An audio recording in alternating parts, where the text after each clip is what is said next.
Hi there! Welcome to Good Sith Keeping. Today I am going to recreate an old painting that I did using Adobe Sketch.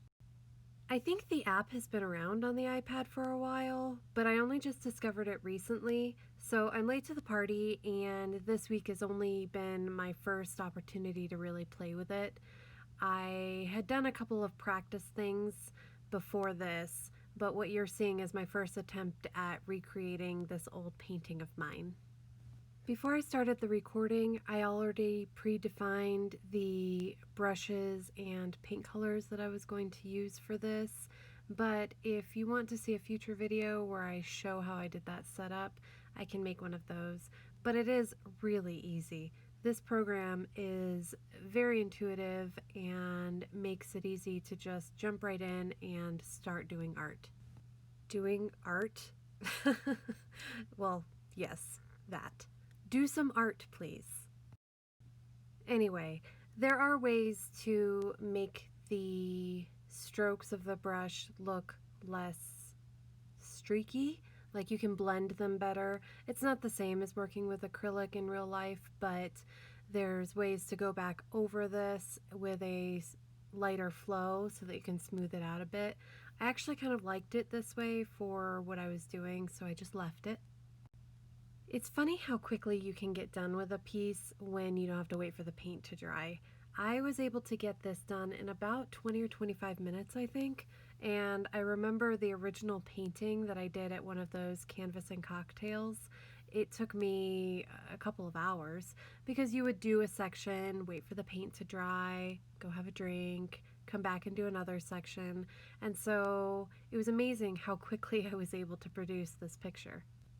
One of the things I missed the most since this pandemic started was being able to go out and do drinking and crafts with my friends.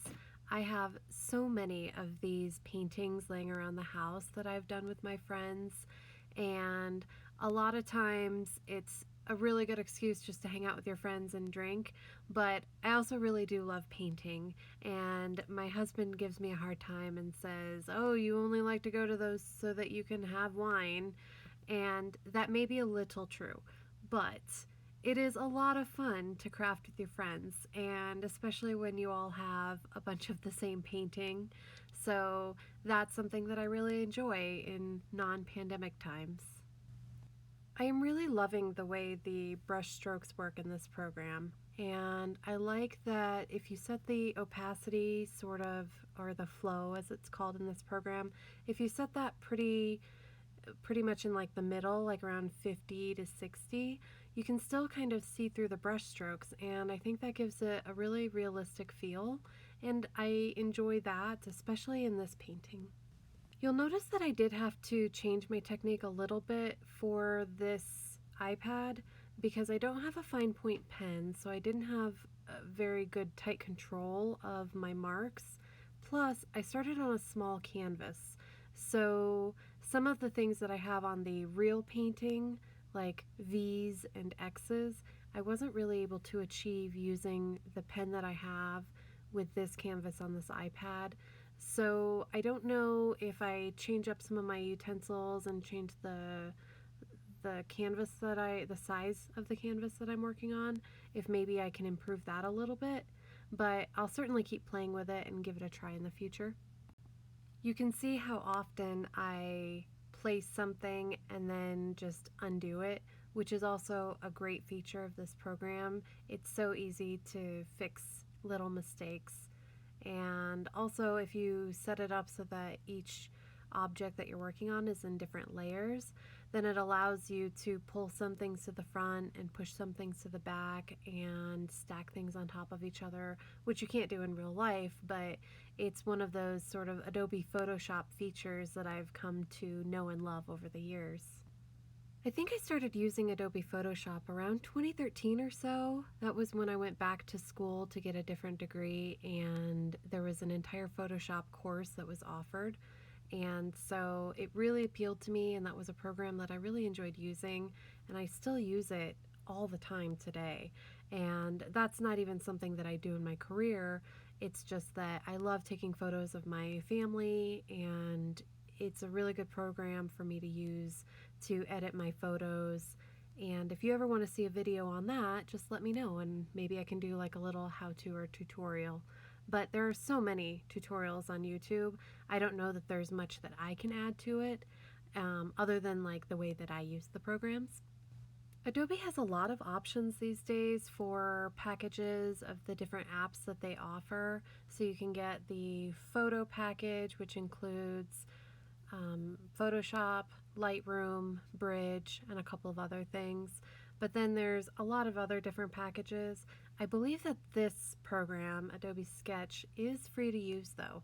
And if you already have a cloud account with them, then you can upload your art into this cloud and then you can open it in other programs like Photoshop or Fresco, which I haven't really used too much of that yet. Again, this one's still pretty new to me.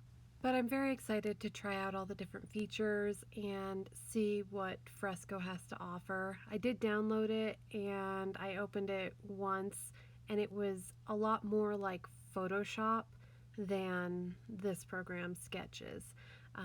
Sketch is very simple and there aren't a lot of different things that you can do with it.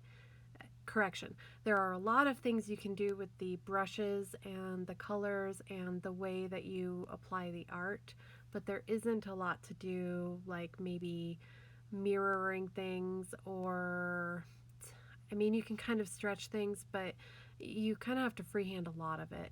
And so there are some differences, and from what I've been reading, I believe Fresco is sort of that middle ground between Sketch and Photoshop. Regardless, Sketch is a super fun program to work with. If you fancy yourself any sort of amateur artist or professional artist, I do recommend it. It's got so many features like watercolor and acrylic that I think it's absolutely worth playing around with.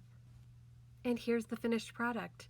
You can see it compared to the original drawing, and there are some things I prefer about the original drawing, but there's some stuff that I really like about this new one.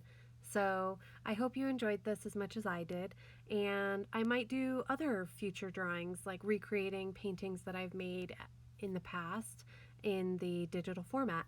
Let me know if that's something you'd be interested in. Thank you for watching. Have a great day.